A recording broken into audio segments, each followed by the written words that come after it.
Here we go, here we go, here we go.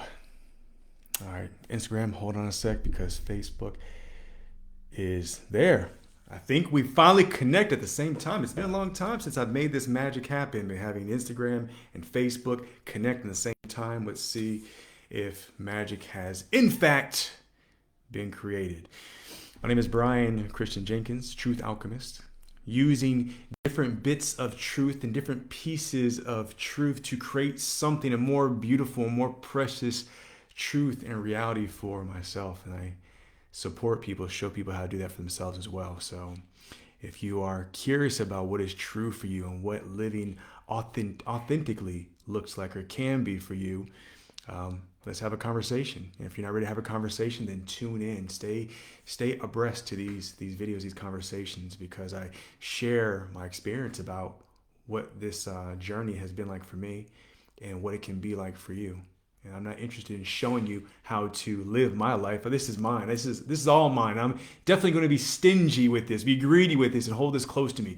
You have to find out what that is for you. But what I want to get in today is I want to talk about essentially my experience last weekend of a 3-day fast. To be fair, I say 3 days. There's 3 full days on the beach, but if I count the time that I had my last meal, which would have been on a Thursday evening, to the time I had my first meal, which would have been a Monday late morning, it's probably closer to 4 full days without actually eating, okay? But what I really want to specifically get into is why I do it, what does it mean to me, and if it's something that you could do for yourself, if it's something that's beneficial to you, all right? Now I'm going to actually reverse the order a little bit and start with what I think the easiest answer that I have for those of you who ask the question or are wondering, should I do it? I hear a lot of people talking about fasting, whether it's the intermittent fast, whether it's a 1-day, 3-day, week-long fast. It's easy to get lost in all the information that's out there. Some people do it for spiritual reasons. Other people do it for health reasons. Other people do it just for a challenge, So the short answer for you and those of you out there who are considering any kind of fast is, why do you want to do it? What does it mean to you? And do it. Some of you jumping from a 0-day or 0-hour fast to even 24 hours would be a big stretch. I get that. So if I'd really have a good understanding of why do you want to fast? Why would intentionally withholding food from your body without feeding your face, without feeling the satisfaction of your favorite food in your mouth, in your body, and that nice comforting feeling of feeling satiated, why you would deprive yourself of that? Whew, why would you be so cruel? Why would you endure such suffering? And I can't tell you what that reason is for you. Only you can. So, I wish I can give you some more insight into that. And maybe I will as I kind of explain to you why I do it. Why I do some kind of water fast probably about 4 times out of the year, within a year. And so that's that. But if you have any specific questions about, what can be possible for you, then let me know. Again, I'm not a doctor. I'm not a specialist in this. I've done a lot of research on water fasting, and I've deemed it okay and appropriate and beneficial for me and my body. I can't say that for you, okay? So you have to do your own homework on that. But I am happy to give some more perspective around what that could look like for you. So in regards to why do I do it? So last weekend was my 39th birthday. Woo, woo! And I decided that I wanted to spend that day, that time, really in isolation. What I thought was going to be isolation. There's a remote beach here in Gran, Canaria, Spain called Wee, Guigui, but pronounced wee or gooey, depending on who you talk to. And to get this place, it's about more or less a 2.5 hour hike to get in there. Okay, more or less depending on what you're carrying. Now I took 2 5-liter jugs of water plus my clothes to sleep in, so I was carrying extra weight, so I took a little bit longer, right? But that's not the point. Why did I do it? This last reason was mostly for me spiritual, emotional, then physical health for my reasons of fasting, all right? Spiritual top reason, then emotional, second reason, and health. Health and physical would be the last reason. Now, for me, this time, being able to go from the spiritual side, and let me just actually just share what spirituality is to me. Everyone has a different terms of what spirituality is, and for me, spirituality is the connection to myself and to the greater, bigger whole. So, which means you. So, you are part of my path of spirituality. The more I understand myself, the more I can understand you. The more I'm able to see what I would call faults in myself, what I would want to judge myself in me, and be okay and accept that in me, the more I can accept them in you and people I can't even meet physically. The more I can deeper my acceptance and love for myself, the more I can love a stranger and see them without judgment. For me, that's what spirituality is. It's that connectivity to myself, which is also connected to you in the greater big picture. Now, through my experience, probably nearly 4 years now of being on this more aware journey of spirituality and wanting to better understand myself and seeking that, I've done a variety of things. And I've found that the most effective way of connecting with myself, deepening my spirituality, has been in stillness and in silence. Not all the time. Stillness and silence has looked a variety of ways for me. That's looked like morning practices, morning rituals with meditation. That's looked like yoga. That's looked like free body movement. That's looked like a long bike ride. That's looked like starting my day in the morning, just being aware without doing anything, not necessarily with my eyes closed meditating, but just observing. Okay. Now, I threw in the bicycling in there, and yoga. You're thinking, well, Brian, that's movement. Yes, that's also movement, but it's more of the presence than it is of being sitting still. Okay, it's to be able to be singular, being present in what you're doing. In my case, what I was doing. So for me, along this path of looking for different ways to be able to deeper understand me, not Brian, the black and white guy, the American, the Floridian, the UCF graduate, the member of Phi Beta Sigma, the guy who worked for a state senator, the guy who was an event specialist, the guy who had these things. I'm not talking about that stuff. That's all superficial stuff that I've collected along the way that I've done, but is not necessarily me. Are you confused yet? Did I lose you? See, there's something very different than my job titles, where I was born, where I was raised, who my parents are, what my aspirations are in life. All these things will potentially contribute to who I am, but they aren't me. So when I take all those things away, who am I? That's been my question for about 4 years now. And I've, for the most part, gotten to the point where I accept that I will never have a full, complete answer. Why? Because I'm always evolving. I'm always changing. Every new experience, every new thing in my life is going to open something different in me. It's going to show myself to me in a different kind of way. I'm going to learn about myself differently in different situations, different phases of my life, depending on where my health is, depending on who I'm with, depending on what my project is, depending on who I meet. I'm going to learn something about myself along the path. So I think that connectivity with myself, of knowing myself, is always an ongoing process. So I found that in stillness, in getting away from the distractions and the noise, and I don't mean noise necessarily in a bad way, I just noise that can influence what I may confuse to be myself, I go in isolation. I get away from people. I get away from just society. TV, phones, music, books, my wife, my dogs, family, friends, clients. I get away from all that. And this is the main reason why I chose this particular location to do a fast. Because in there, when I am still, when I take these things out of my mind that can influence me, that inevitably influence a certain kind of emotion or thought in me, and I remove them, something else is born. something else is created. Something else comes through that I didn't even know was there.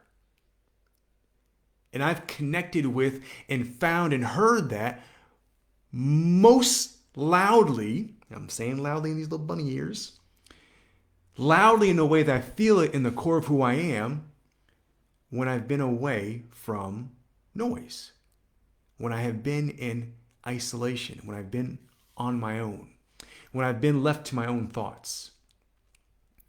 And that's exactly what happened this last time. So this last time was funny because I've been to this place we at least twice. I want to say 3 times, but at least twice.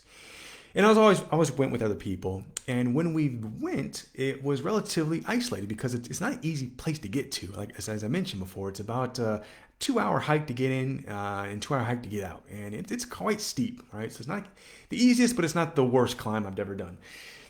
But this time I went, it was like, damn, party weekend relative to this place. And like on Friday when I got there, there was about throughout the day, probably about 10 people came in and out. Probably 15 people came in and out throughout the day on this place. Saturday a bit more, I think about 25, and then on Sunday, last day, maybe between 15, 20 people throughout the day coming and going on this beach. And so when I got there, I'll be honest with you, my first reaction was a little bit of disappointment because like, damn, why are there so many people here? Like I had this vision of being on this stretch of beach, literally walking around naked because I can. It doesn't matter if there's people there or not, but walk around naked in my thoughts and just doing spiritual naked stuff. I don't know what that is. Okay, I have some kind of something in my mind, but I'll leave that to you. I don't want to paint that picture for you. But I had a vision in my mind that I want to do some spiritual nakedness on this remote beach by myself. And so when I saw relatively a lot of people out there, I was like, damn. But then there's opportunity to manage my expectations, which also has been part of my journey and part of being able to allow myself to come into my own being, being able to allow myself to really understand who I am by relieving myself, surrendering myself to expectations in life in general, but more importantly over myself.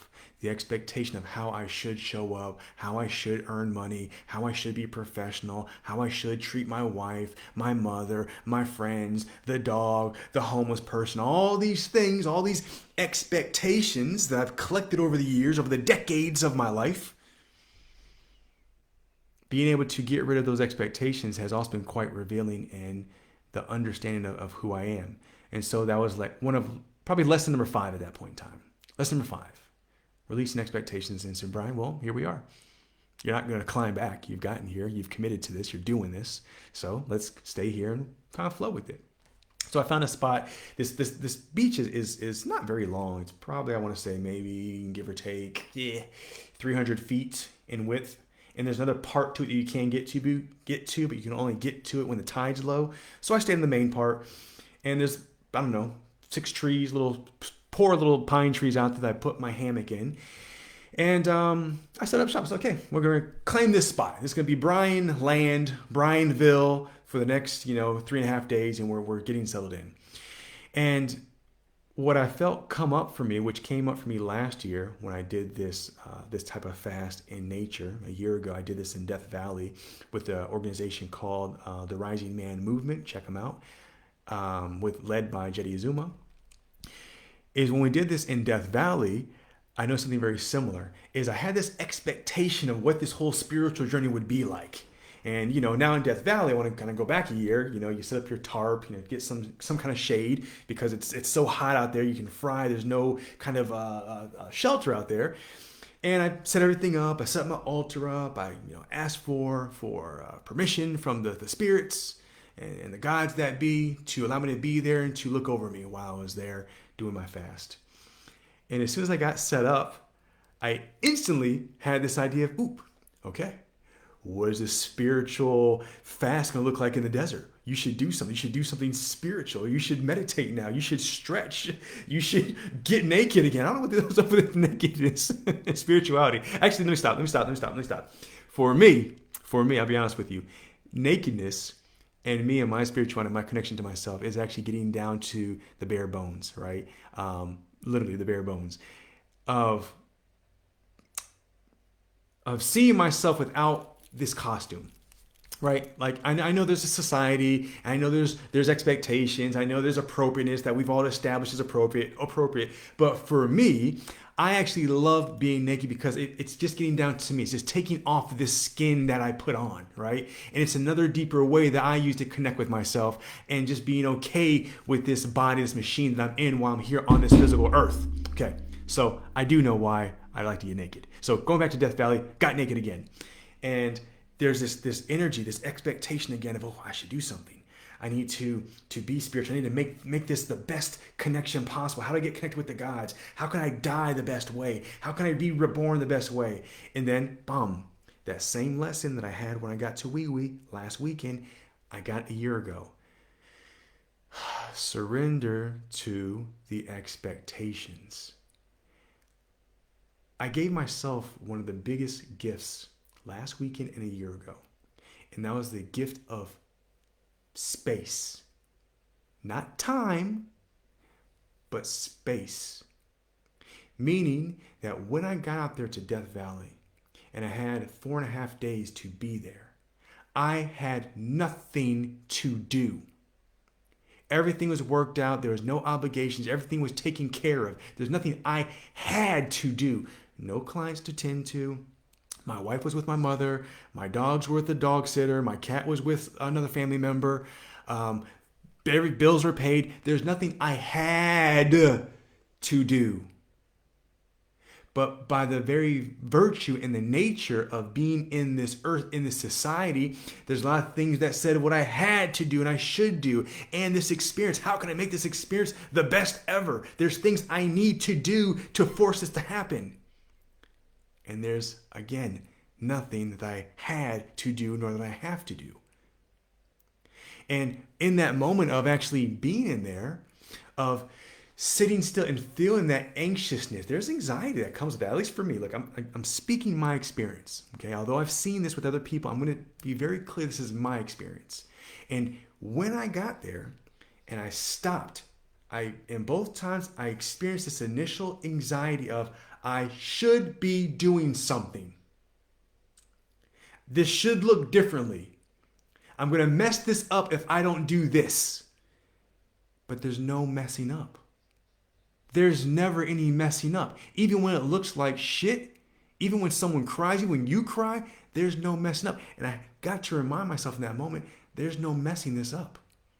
There is just is in space. In that process of settling down, allowing myself just to feel all these obligations, all these expectations come in and literally breathing them out one at a time, going back to that process I told you about, those rituals for nearly 4 years, that meditation, that breath work, it may not seem like it serves a purpose, but it serves a purpose.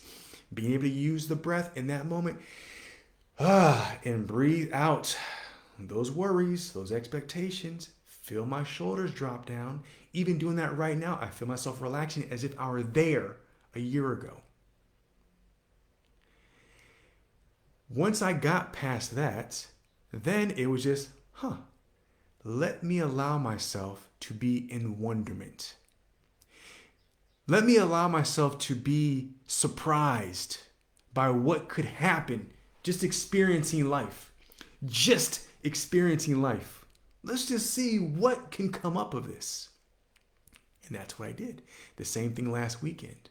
Now, the first time I did this in Death Valley, there definitely was a slowerness that came to it. There was much more of an intention to be still.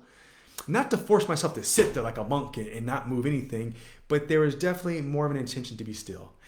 Probably because it was hot as elephant balls out there, number one, and you didn't really want to move around during the day. But beyond that, there was more of an intention of stillness. Last weekend on the beach, there was an intention of more presence than stillness, of just what I feel like doing right now. And what I felt like doing on the beach was, first, I laid down. I relaxed because I woke up pretty early. Again, it was a hard hike in with these two, probably about equivalent to almost 2 gallons of water in each hand, so 4 gallons of water, hiking and hiking out. So I rested a little bit. Then I got up and I literally just played with the sand. I took a walk. I was just very interested in what was on the beach: seaweed, some shells, jellyfish. I was interested in my footprints. Yeah, my footprints. I want to say my feet prints, my footprints. Interested in other people's footprints. Kind of just being curious on how long ago that person was there. The tracks of birds. Being very aware of the sound of the ocean. Smelling the salty air. Feeling the breeze on my face. Feeling the sun on my back. And feeling every time that there was this expectation of you should do, allowing that to melt away, to dissolve. And to trust and know that I was safe in that non-doing. And I want to explain that, but I feel like I don't want to explain that right now. So I'm going to bookmark that maybe for another video, another conversation. But I had to learn again to find safety in not doing. Because the previous programming, in the program that still exists, it's not completely rewired yet. The previous programming and the programming that exists is telling me that if I'm not doing something to make something happen, that I'm lazy. I'm not going to be prepared. I'm going to get left behind. I'm going to get cast out. I might die, right? That's that deeper sense of I need to be doing something that looks like something rather than just being, walking on the beach. So as I'm walking on the beach, I kind of allow that to come through. Okay, there's a sense of doing that wants to come through again, and we're not going to do anything because, again, I've given myself the gift, the ultimate gift of space and time, but more space. So that first day as well, I recognized there are people there. I did kind of feel myself kind of shrink in a little bit because I felt the presence of people. And I was almost telling myself, oh, they're going to disturb my spiritual journey. They're going to disturb what I've created for myself right now. And so I kind of felt myself being a bit self-conscious of their presence. When I first got there, I wasn't naked yet. No, I wasn't naked yet. But I definitely did feel like it. And out of respect for the people, I kept my clothes on at that point in time. But I kept on strolling. But what I did do is there's things I wanted to do and feel in my body. And I don't know, I just kind of felt like rolling and tussling around. I don't know why. I don't need to know why. Like I tumbled like like a little kid in the sand, just head over heels, just tumbled in the sand. And I just rolled. I don't know how many rolls I did, maybe 10. Allowed myself to get sand in my hair, which I don't do, but I did. Sand got my swimming trunks and it was in my briefs, and allowed myself to be okay with that. And then as I stopped, I did that. I was like, you know what? Just kind of gazed off to the distance for a little bit because that's what I felt like doing. Gaze off and let my thoughts come and go as they please. And after that happened, felt like stretching a little bit. Felt tight in the hamstrings, so I stretched. Kind of felt like doing some mixed Tai Chi / yoga / I don't even know how to describe it. Just moved how I wanted to move. The gift of time and space, but more space than time. So that first day was pretty awesome. Actually getting there and getting settled in.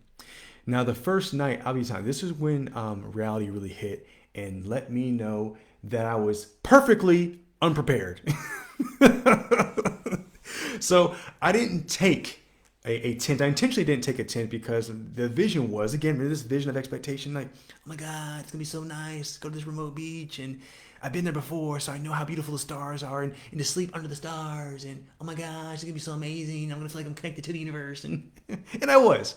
But the whole vision and show of this was too much. So I said, you know what? I'm not taking a tent. I only took a hammock. And I thought, okay, well, actually, what I'll do is I'll really rough it and I'll sleep in the sand. Like, again, I'm just going to sleep under the stars, in the sand. I'll make like a little sand pillow. It's going to be amazing. And it would have been. But one thing I totally forgot about is that this particular beach, it's only sandy in low tide. And so when the high tide comes up, it comes up to a whole bunch of rocks about this size and around, I'm going to show you these later, at this size. It's very rocky beach. And so there's no real comfort in that. So that plan was scrapped. The other problem where I did hang my hammock, there was a little bit of a flat kind of part. It doesn't matter, flat part that wasn't sandy. It was kind of rocky. Someone put cement there back in the day. But I didn't want to lay there. Why? Because it was cement. And two, people who didn't feel like going to the water and using the bathroom would pee in that area. All right. And it smelled like pee. And I didn't want to lay there. Okay. I didn't want to do it. So I said, the only option I have right now is I'm going to lay in my hammock, which is fine. It was great. It was comfortable for the first 37 minutes. I don't know if you guys have ever been in a hammock longer than a nap, longer than that 37-minute window. After that, it kind of sucks. It's not the worst, but it's just not comfortable because your body is always in a permanent like banana shape. And you can't stretch. You really can't bend your leg or arm. You can't really do anything but just be there, And again, this is fine. When you wake up first in the morning, you gaze out over the sunrise or the sunset and just gazing out. That's fine. But when you're really trying to sleep when you're tired, it sucks. And it did suck. And not only did that suck, it was cold. I completely underestimated the coldness, the drop in temperature that happened at nighttime in this part of the island.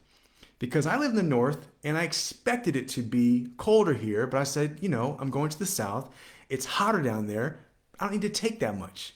Now, luckily, my very loving and caring wife forced me to take at least this little blanket. And I almost didn't take it. I was like, I don't want to make space for this in my bag that's already tight anyway in my book bag, but I'm going to do it anyway because you may be onto something. And she was.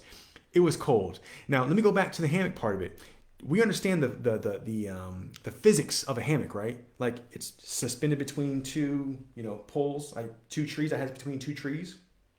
So you're just kind of hanging there. And you may think, well, Brian, that sounds very relaxing. What's wrong with just hanging there? Well, at nighttime when it's cold, there's no warm surface. I can't press my body against anything to get a warm surface because all I have is very thin nylon material to hold my body that all the cold breeze and ocean air gets into as I'm hanging there, just vulnerable all night long. Uncomfortable, joints achy, and cold. Horrible. There was nothing I enjoyed about that at all. I was thinking like, oh my God, I just laid down. Like, I don't know what time it was because I took my watch off. I turned my phone off. So I didn't know what time it was, but it must have been maybe around 10:30. I was like, I have at least another 7 hours of this. Like, this is awful. And then going back to surrender. Okay, well, I can't do anything about this. I can keep on focusing on the fact that it's cold and I'm uncomfortable and I want to go lay over there. But if I lay over there, I'm going to lay in someone's piss, which I didn't want to do, or let it go. And so that's what happened. I was letting it go the best I could, even though it sounds very tranquil now because now I'm calm. I'm out of that situation and the emotions aren't there. But it took, I don't know, maybe close to an hour of just being uncomfortable, kind of telling my mind over and over again, focus on something else. Focus on warm thoughts. Tense my body, my muscles, so that way I can feel the sensation in that, so that way I can kind of generate some warmth. But I need to get myself to a state where I can actually sleep and get past this, which I eventually did. Woke up. So that was first day, whatever, Friday. So I woke up on Saturday and beautiful to hear the ocean. You hear it all night long, but to wake up and just hear that the ocean, the waves crashing on the banks was amazing. So the first day of the fast, kind of go back to that again, because again, the fast was really just like the vehicle, was part of me being out in nature by myself to connect with myself, thus connecting with my spirituality, thus connecting with you and everything else on this earth, right? And beyond. Different conversation. Now, the second day, I still didn't feel any kind of hunger pangs. I did feel a little bit of a headache. Now, this is normal. Every time I've done a fast, usually on the second day, I feel uncomfortable. It has went from varying degrees of discomfort. The first time I did a 3-day fast, the second day was the worst. body aches, you felt kind of fluish, feverish, because essentially your body is shifting gears. It's going from a place where, okay, we're normally getting nutrition and nourishment from the intestines, the stomach, and we're getting this to send all those things that we need to the vital organs in the brain. Well, once you cut that off and there's no more nourishment in those areas, your body needs to shift. And that shift sucks. At least for me, it did. And for the most part, it does. And then your body goes to, survival, reserves. This guy has some fat here. He has some protein here. We can get this from his body to survive. And once that shift happens, that initial discomfort of headache goes, it moves beyond that. But that's also part of the spiritual side for me of knowing myself and understanding myself. Is when you deprive yourself of food. Let me take that back. Now I'm going to stop talking about you in general and go back to me. When I deprive myself of food, there's several things that are happening. The first thing that happens, especially on the first day, it's more of a psychological game. For me, it's a psychological game because even though I'm not hungry, I don't feel necessarily hunger. Out of habit, I want to eat something. Out of habit, I want to put something in my mouth. Maybe I want to munch on something. I want to crunch on something. Maybe I just enjoy the taste of my favorite meal, you know? So psychologically, to move past that is part of that story of telling myself, who am I? Who's controlling me? What is controlling me? What emotions are controlling me? What triggers, what signals in life are motivating me to do the things that I do? And food and nourishment, nutrition is a big part of a big influence on us and a big influence on me. So moving through that psychological, okay, I know I'm not going to die in the next 24 hours at least if I don't eat anything. I can move past this. Let me drink some water. Drinking a lot of water definitely does help, one, for just for hydration, but also to subside the hunger pangs, so you can trick your body into feeling like there's something in the stomach. So getting past that psychological standpoint of it. The second day of the fast is psychological and physical, at least for me it has been. Because when you feel discomfort, whether it's hunger pangs, whether you feel the discomfort because you have a headache, which I've had, I felt a bit achy in my joints. I felt nauseous. I felt like vomiting. I felt all these things that are a discomfort. And so what do we do when we are uncomfortable? We look for a solution. When we're cold, we get a blanket. When we're hungry, we eat some food. When our feet hurt, we put shoes and socks on. Whatever it is, that's the natural response, is to go for comfort. At that moment is when I chose to be with discomfort. Knowing that nothing is going to happen to me. I'm not going to die in this discomfort. I have a headache. Fine. What else? I'm not going to die. I'm cold. Okay. Fine, I'm not going to die. I feel a little bit kind of like a stomach cramp because I have the hunger pain. Fine, I'm not going to die. Now, a lot of you may say, well, Brian, what's the point? Seriously, what's the point of putting yourself through discomfort? Like, why would you want to suffer? Because I get to choose this suffering. And to me, it's not suffering because it's self-imposed. This particular instance is not self-imposed because discomfort is a fact of life that comes with the whole package. We are such pleasure seekers, comfort seekers, happiness seekers, that when anything that's uncomfortable comes into the picture, we shut down. We lose our shit. We think we've lost it all. Like all hope is lost. I must be doing something wrong. Go back to comfort. Go back to comfort. I'm not going to say that all comfort is bad. I like a good spa. I like a nice warm jacuzzi, a nice massage. I like having a roof over my head. Okay? But the seeking of constant comfort also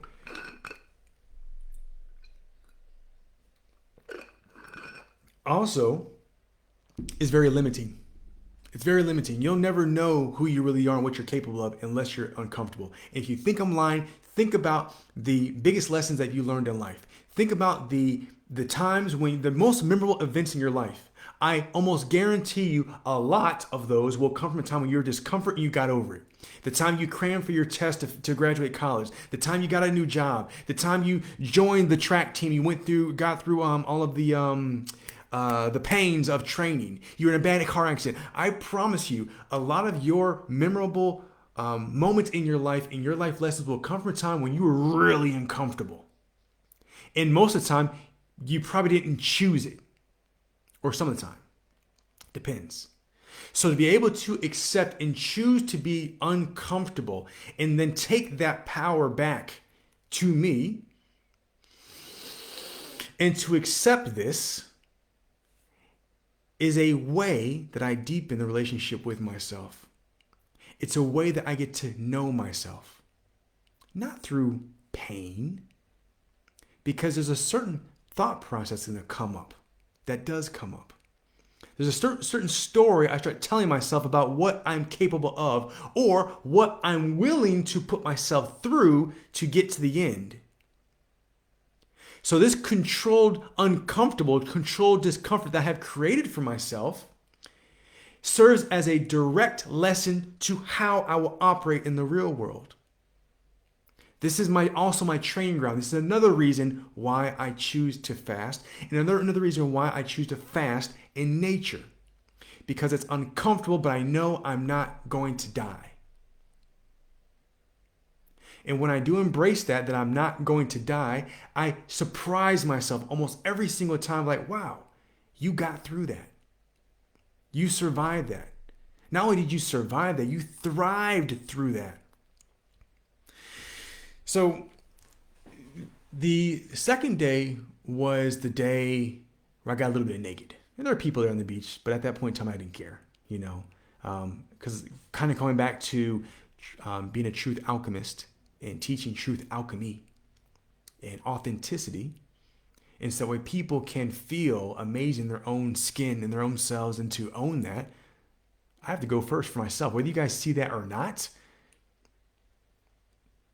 I choose to walk my own walk and to choose to not only talk my own talk, but then walk my own walk.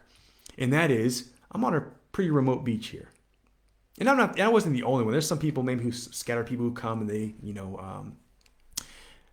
they're nude on the beach, but most people do have some kind of bathing suit on, covering their private bits.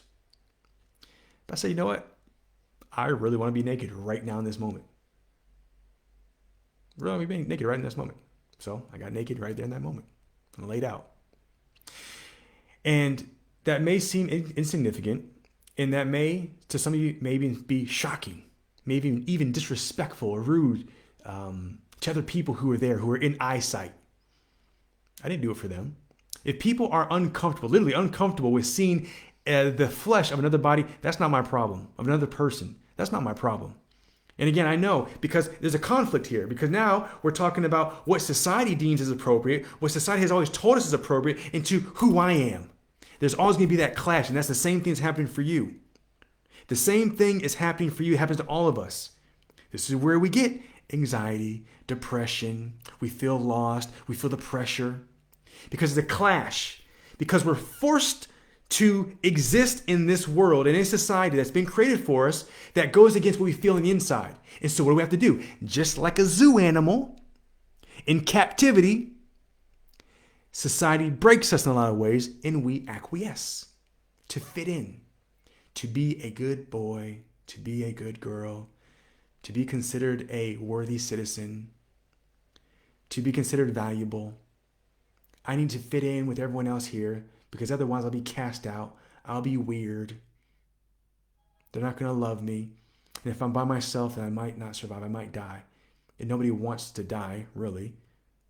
It's everything we all have in common as living beings. As we live, we want to survive.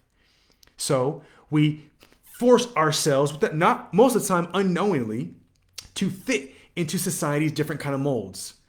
And so for me, my truth on this is being naked is the most purest, most natural thing that we have about ourselves, but we demonize it. It's this big taboo to see someone naked. It's, oh my God, I see your penis, as if I haven't seen a penis before, but I can see your penis. This means something. Oh my God, I can see your vagina. I can see your nipples. Oh my God, this means something. It just means I saw a nipple, the same way I see an elbow, the same way I see your forehead. That's exactly what that is. And I know some people say, well, Brian, your elbow and your forehead aren't sex objects. They don't create arousal. Maybe not to you, it doesn't, but to someone's forehead. My forehead right now is causing someone to get weak in the knees. There's someone who loves foreheads right now who's getting weak in the knees. So you can't tell me that just because you aren't turned on by this frontal part of my head, that is not sexual. That's besides the point. My point is the identity of who we are and who we believe ourselves to be is also dictated by societal norms. And one of those societal norms are being naked is this big taboo. It's just something that should never happen. We should never see anyone. And I call bullshit on that. So my truth in that moment was I feel like being free. I feel like taking this costume off. It's a freaking costume. Let's be honest here. All clothes are a costume of how I choose to feel and how I want you to see me. It's a costume. But at that moment, I want to take off all of my costume. And if there's someone there who was outraged by it, shocked by it, I got to practice to be okay with that person not potentially being okay with me, because I don't know. But let's just say for a fact, let's say I knew. Let's say if they came up to me in disgust and in outrage and said, sir, I'm in Spain. And they said, Señor, no me gusta que estás ahí en pelotas. I don't like that you're out here naked. I feel sick. I feel disrespected that I can see your man parts, that I can see your penis and your testicles and your buttocks. Got to be okay with that. No one actually said that to me, of course. Maybe they thought it. Maybe they didn't. I don't know. That's not the point. Because the point is, a lot of these stories that we tell ourselves about what could happen, how people will see us, how people may potentially judge us, is what stops us from actually living our life and doing the thing that we want to do. And tell me that's not true for you. Tell me that has not been true for you at least 10 times today. In micro doses. How you may have wanted to speak to your partner, your kids, your boss, your neighbor, whoever. How many times, be honest with you, the idea of how you may make that person feel or how they may feel about you or judge you or see you for saying and being the way you want to be did not influence you, tell me that's not true. Because that's true for every single person here. Every single person in different degrees. You get to decide what that means for you. For me, I chose to challenge that idea of societal norms on a remote beach to be naked and trust that someone may have a problem with it. And I'm okay with that because I'm good with this right now. Like, I love feeling completely free. I love feeling the sun's warmth all over all my body, all my body parts. I love feeling that. I enjoy it a lot. So let's go down to the last day. The last day, which would have been Sunday on the beach. I felt really good, actually. I felt really good. My body. Also, one just note here, for those of you who are thinking about fasting, if you do this consistently, or not, consistently is relative depending on, time frame and how many days you're going to do. But if you do this more than once, let's just say that, your body is smart. Your body is a freaking genius. Your body is going to adapt. And so our bodies have this intelligence in it that we don't even understand. And so my body adapted. And after, this would have been now I want to say probably my 7th fast of 3 days or more. And so now when my body feels that there is no sustenance, it notices, okay, there's no food in the intestines and the stomach, let's now go to reserves. So that transitionary period of looking for nourishment is shorter for me now. So this time, that last weekend, I felt really good. I definitely felt noticeably weaker than normal. Obviously, there's still no sustenance in my body, but I didn't feel horrible. I didn't feel completely out of it. I just felt weaker, right? So last day was it was actually on my birthday. Actually, so the Sunday, April 3rd was my birthday. And it's really cool because I ran into a couple of people on the beach there. This young couple, I don't know if they're actually a couple, but this man and this woman, and they're probably early mid-20s. Very nice couple. They came to just share that they were grateful for this drawing they did in the sand.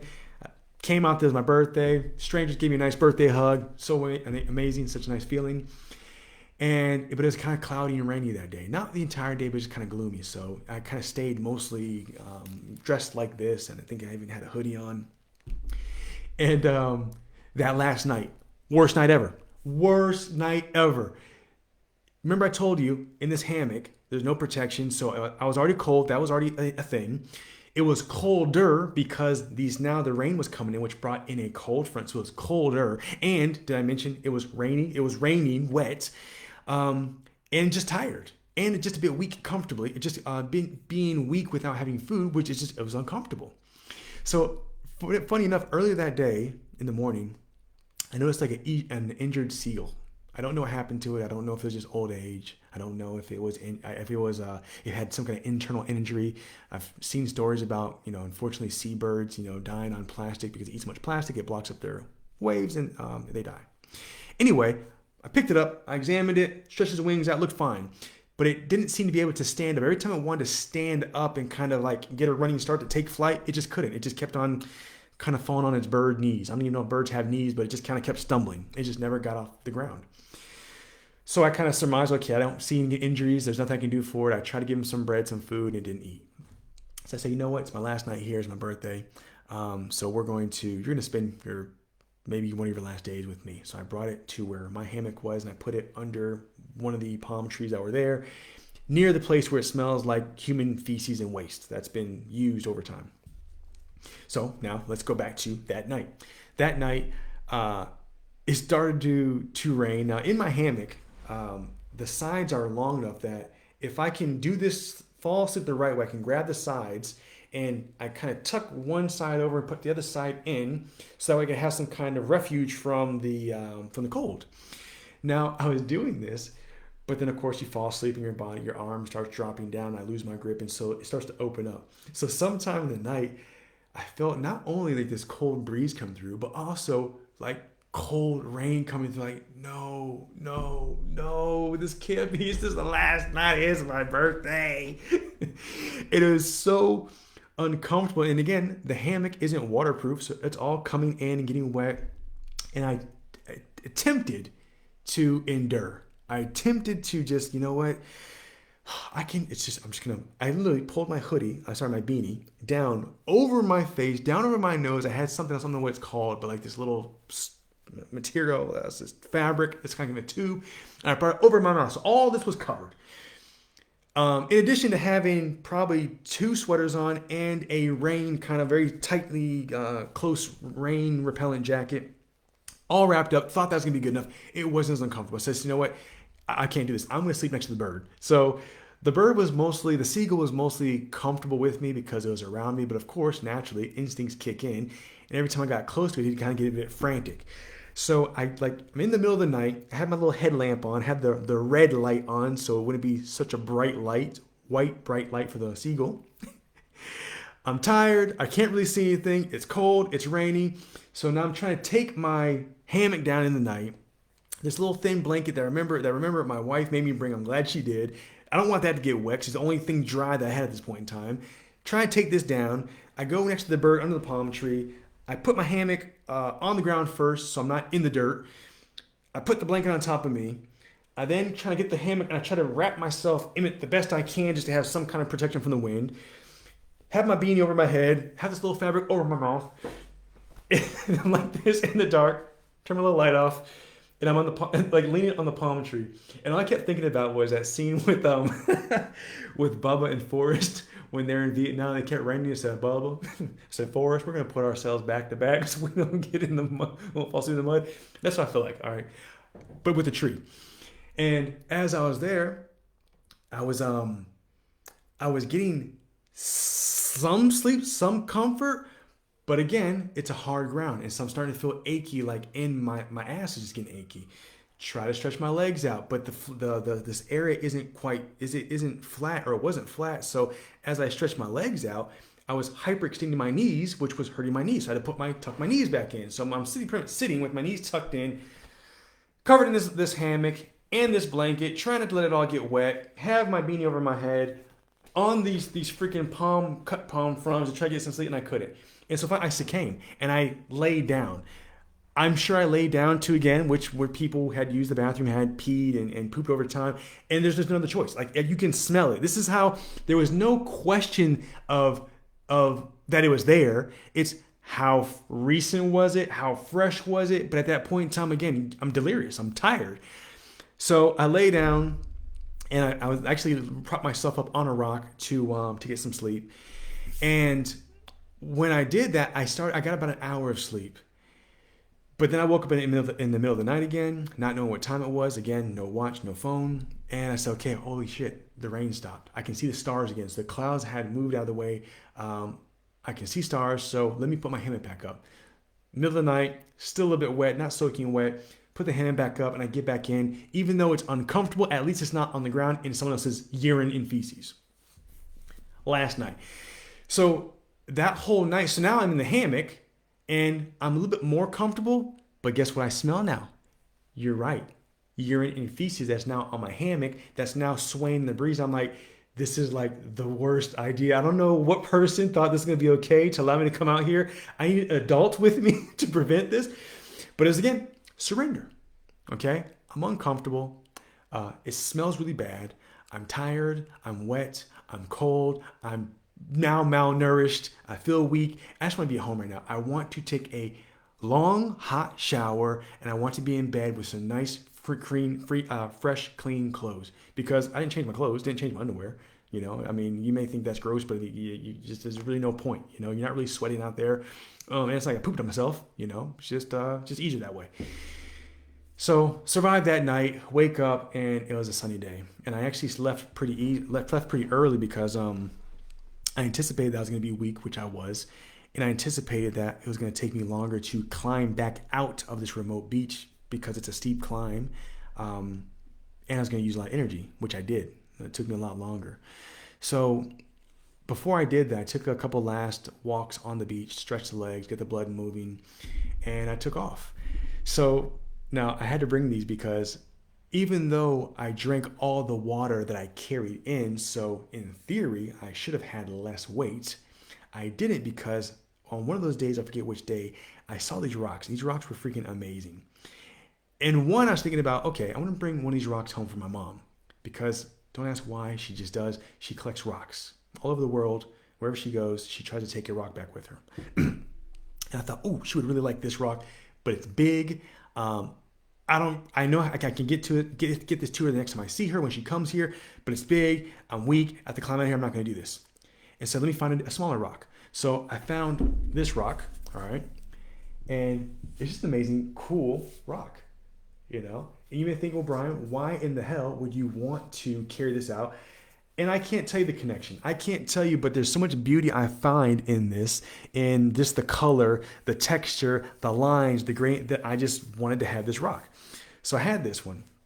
And then somewhere nearby, I came across this one. I thought, okay, I'll take this back for my mom as well. But I was just really so intrigued by the colors. Again, the texture, this is volcanic rock, so it's heavy like a rock, but it's not terribly heavy. It has some air pockets in it that I want to take this. And so I said, okay, I'll come back for these. And if I have energy, if I feel like I have the energy to carry these, then I will, in fact, carry these out. Only if I have energy. Somewhere in that process of negotiating with myself that I'm going to potentially take these rocks out, if I have energy, I came across one more. That was also very similar, if you can see that, all right? And again, I was just really in awe by the colors and the patterns. And the fact that these three rocks had very similar colors, I was like, you know what?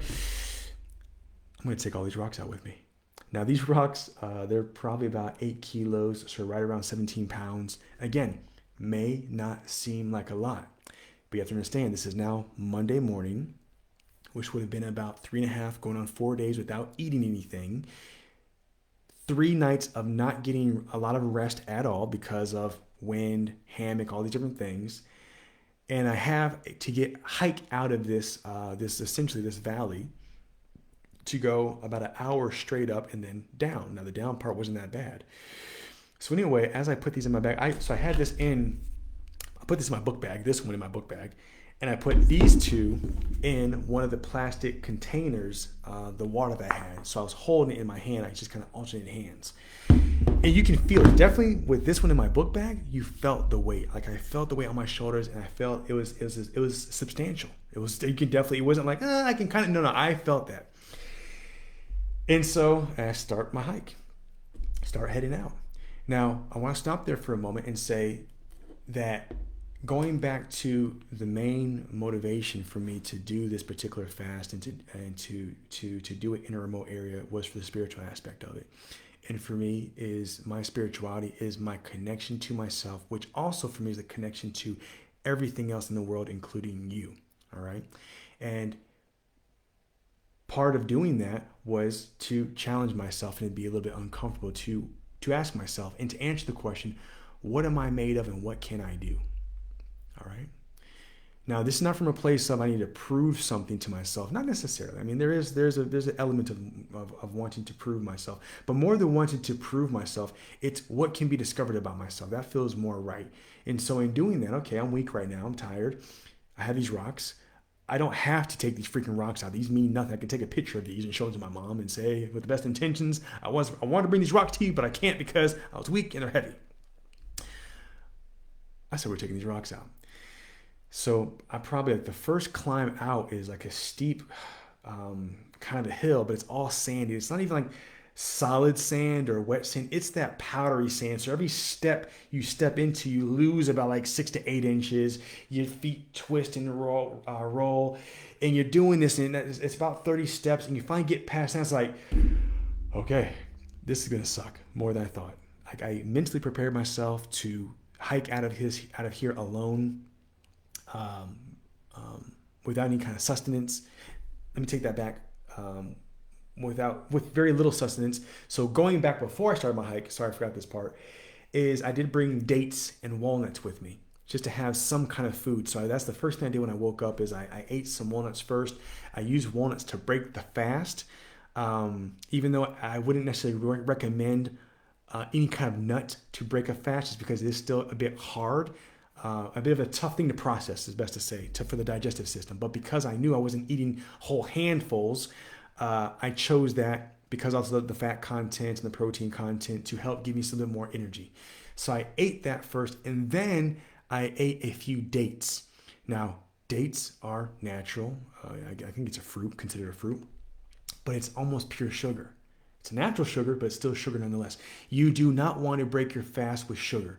Never, never, never, never, never. Especially the longer you go. The more days you go without eating, I cannot stress enough, do not break your fast with sugar. Something neutral. Now, if I were at home or when I was at home before, I started breaking my fast with a cinnamon tea to introduce a warm kind of liquid into my digestive system, and then a bone broth or a vegetable broth. So that way you have, again, something with some more sustenance, some more fats, maybe a little bit of salt to get that into your system, and then a lighter meal to kind of get everything going again, right? But you don't want to go right to anything sugary because that's going to give you a hell of an insulin spike and it could cause other complications that you can read up on later on. So have some walnuts, a couple dates, and I gave that about an hour so to kind of get in my system. And I also did take a gel packet, like when I do trail races, like for long distance, I take these gels. Essentially, it's just a sugary gel that you take, and it usually has, like mine had magnesium in it. It can have different things in it, but it's also to help you just with that energy and put some electrolytes in your body to get going again, right? So I did all this to prepare to go. So even though I did do that, it was still a rough way out. And so every single step, I promise you, I felt this freaking rock in my book bag, and every single step, I almost told myself, Brian, just drop the rock. Just drop the rock. Just drop the rock. Just leave them. Just leave them. Why are you doing this? You don't need to do this. And you're absolutely right. Voice of Brian, I don't need to do this. I choose to do this. And that's what I want to bring to your attention in general about how you move through life is you get to choose every single thing that you do and what it looks like. You get to choose that. You get to choose what it looks like, what it feels like, who you do it with, who you don't do it with, what you're wearing, what you're not wearing, what kind of work. You get to choose everything. So those things, these kind of maybe pressures or insecurities or discomforts that you may have or may be experiencing, you get to choose all those things. I chose to take this extra weight on my shoulder for no other reason, just because I could. I knew I wasn't going to die, and I also knew at any point in time I had the choice to take this out of my book bag and leave it. I had that choice. Knowing that and understanding that and being prepared to use that choice when I want to is a very powerful thing to do that I invite you to incorporate, to find that thing for you. So anyway, getting out, I was accompanied by a raven, which is pretty cool, right? So this raven kind of kept stopping along the way and wanted food, and I'd stop, and when I'd rest, I'd give him a little piece of my date, and I didn't have walnuts at that point in time. I gave him a piece of my date. He ate it, and he was still hanging out with me. I spent some time catching my breath because I was very, very, very weak. I want to say maybe every, I can't even say minutes, but maybe every 100 steps, I was fatigued. I had to stop, take my book bag off, or at least if I didn't, sometimes I didn't feel like taking it off because of so much work. I would just lean up against a rock, crouch down, so that way the weight of the book bag was supported by something else, and actually just take the straps off my shoulders, breathe a little bit, catch my breath, drink some water, and then carry on. I must have stopped probably 25, 30 times. I mean, from a hike out of here, which I can normally do without stopping one time. I may stop to drink some water, but apart from that, I wouldn't have to stop so many times. But again, this is where I get to learn more about myself and push myself under controlled conditions to say, I am choosing to keep on going even with this weight. I am choosing to keep on moving through this even with this weight on my shoulders. I want to give up, but I'm not going to. It's uncomfortable, but it's not too uncomfortable to the point where I feel like I'm going to die. It's not uncomfortable to the point where I feel as if I'm not going to live, as if I'm going to do myself irreversible damage. So I chose this. And I can tell you, to get to the top of that freaking peak of the getting out of this valley here before you then going down, the feeling to take the backpack off for a moment, to stretch, to rub my shoulders, to look back at where I came from, and to know that I didn't give up on myself or these rocks or these what you can call burdens. Oh, such an amazing feeling. And in that, I got to know myself again. I got to remind myself of what I'm capable of in discomfort, when there's pressure, when I feel like giving up, when I feel like I want to abandon my vision, when I want to abandon my goal, when I want to abandon what I set out to do. I got to tap back into that in a controlled environment. And so some of you will get this, most of you probably won't. And I'm not saying that from judgment to judge. I'm not saying to be condescending. It's just simply that as we seek so much of this, where we're trying to be,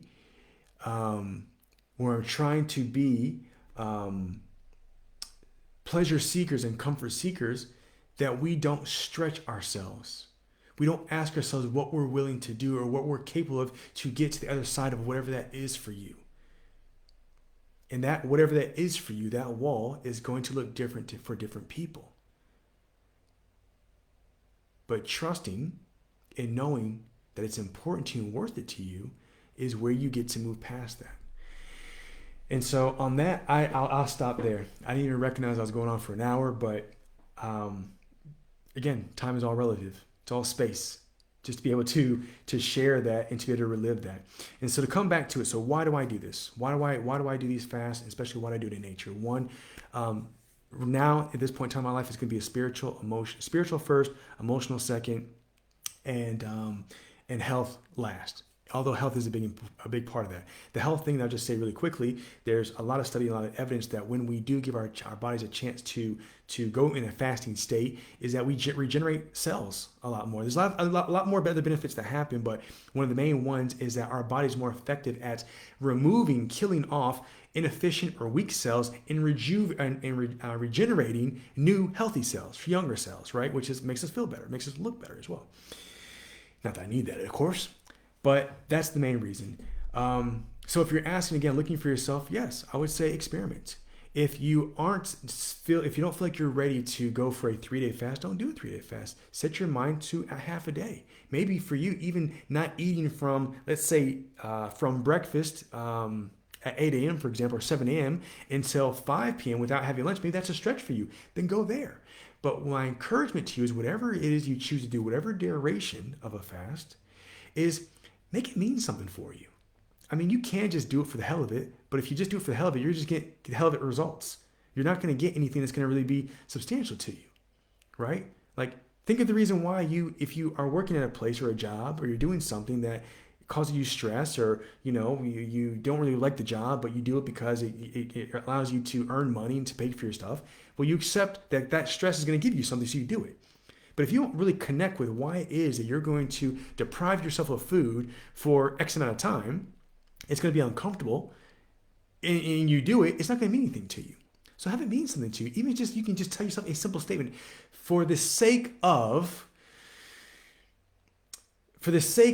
living my truth, for the sake of my kids, for the sake of being a more a powerful, more present husband, a more playful, loving father, for the sake of being a more creative, expressive coach, for the sake of whatever that is, you give yourself, you fill in the blank. And if you can't conjure up anything to fill in that blank of for the sake of, then I'd say just don't do it. I mean, you're just going to waste your time. In my opinion, I can't say. I don't know. But if you're just doing it because someone else told you to do it, or you saw someone else's experience and you think because it turned out a certain way for them, so you want to do it for them because they did it, it's not going to mean anything to you. So for the sake of, fill in the blank, and then try it. And then go a bit further. I promise you, in that stillness, in that quietness of just being, not worrying about food, cooking, dishes, anything, you'll learn a lot about yourself. And I'm going to tell you something else. When I say you'll learn a lot about yourself, some of you are going to be excited about that prospect, that possibility. Some of you, that scares you. And for those of you who feel a bit nervous or uncomfortable about the fear of getting to know yourself, lean into that. Be curious about that. You may surprise yourself. Actually, I know for a fact you will surprise yourself. On that note, I'm done. Thirsty, a little bit tired. Thank you for listening. Brian Christian Jenkins here, Truth Alchemist, based out of Gran, Canaria, Spain. Just sharing some thoughts around what a 3-day fast could look like on a remote beach. If you have any questions about that, please let me know. And any questions about anything else about what it means and what it can look like for you to live your truth, to understand what it means to be authentic for you, reach out. Send me a message. Let's have a conversation. All right. Have an amazing weekend. Have an amazing week. Or an end to your weekend. I'm just going to go.